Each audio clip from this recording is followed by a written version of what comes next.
Farmer Perry Feltman is joining me on the line. He's associated with the Free Market Foundation, and together with the foundation and stakeholders and farmers in the Free State, they have worked up an incredible initiative that will see land reform being doled out in the area in a real way. It will see farm workers being given ownership of the land that they live on. Perry, thank you so much. Now, this all came to a point at a meeting on the 17th of October. Will you speak to us about what happened?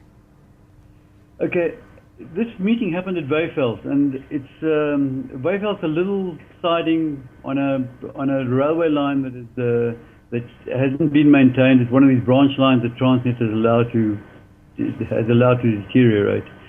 But we need to go back a bit to find out why we ever got to Weyveld. About 4 years ago, I was discussing with the guys at the FMF what I could do about land reform in the Parys area.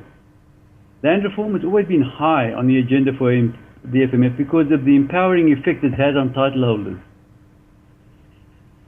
South Africa is sitting on a mountain of dead capital. This phrase was coined by an economist, De Soto, a Peruvian economist.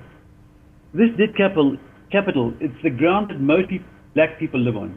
Blacks in townships rent their stands from local council. They improve them, they build houses, but they never own them. The properties are mostly still owned by the state or the province. The tenants aren't bankable because they have no assets which can be used as security. Historically, black people have had, in the main, never the same title as whites. Their title has been deficient in some way, even to have an expiry date on some cases. We did some research in Parys. Now I use the word Parys it's the same as Ngwati, which is the district that we're working in, and found that every title deed we examined was deficient or had expired. The question within was, how do we unlock this dead capital, and just as important, make black title equal to white title? The FMF approached FNB, and they were great. I undertook to finance a pilot project to bring 100 titles to full unrestricted titles in Ngwati. This took 3 years of real hard slog, which is a completely different story, and it's a long story. In October of last year, we had a ceremony at which the Premier of the Free State, Ace Magashule, handed over 96 full titles to the owners. FNB now had access to 96 bankable clients. We were over the moon. But the reality is that there are something between 7 and 10 million sites nationally, and approximately 30,000 in Ngwati alone that have to be converted at a cost of 1,850 Rand per site. Part of the project was to get the buy-in of 2 local conveyancers to cut their costs dramatically to get to this figure of 1,850 Rand. Previously, if you did it privately and you managed to get everything together, it would cost you over 5,000 Rand. What now? How are we going to climb this mountain to get this money? The FMF approached various institutions, but the project didn't fit into any other category they supported. The problem is that this project is unique in South Africa. It's never happened before. Nobody's ever tried it. We approached individuals.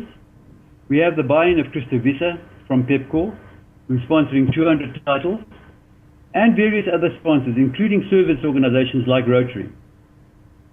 The question was, how do we make this project not just a feel-good project, but a project absolutely essential for our futures in a prosperous South Africa? Approaching farmers had to be the way to go. Farmers have always been the whipping boy for most of the wrongs and ills in our society. Yet, our farmers are sought after by most developing countries because of their ability to farm successfully under semi-arid conditions and still feed our country. In addition, because of our labor laws, farmers no longer house their labor on their farms, but shuttle them from the nearest township.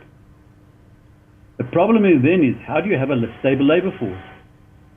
Farmers would lend their labor money to build houses with the full knowledge that they had no title and could not get title. When we approached Kobus Danhauser, who is the chairman of the Weyveld Boerevereniging, it was as if we were the answer to a maiden's dream. Here was the FMF, an organization that could achieve what they could not, and at a cost a day, were more than willing to sponsor. And just let me go back again. I say use the word FMF. It's the Free Market Foundation. Kobus at a meeting held 2 weeks ago at Weyveld, with 24 farmers present, said, and I quote, "People who own property don't burn property." Said further, "We lend money to workers who build a house. There's a dispute. He loses the stand together with the house. And then we have to start all over again with money borrowed from the same farmer."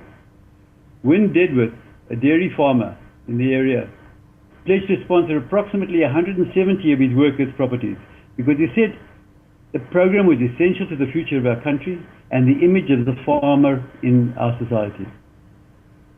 Absolutely. And like you said, we often hear about the animosity between farmers and farm workers, and often farmers are painted in a negative light, and yet we have this group of farmers in the Free State who are really doing something extraordinary. Can you speak to us about how many families are going to be helped, or how many households are going to be affected by this project? This is the amazing part. These farmers, and there were 24 of them, some of them were father and son, so not 24 pledged. And there was an additional pledge from the Boerevereniging Fund itself. And we will be able to convert 406 titles to full titles. We pledged about 750,000 Rand that morning. This is from one meeting. And we've only scratched the tip of the iceberg. And I say all the kudos to these farmers.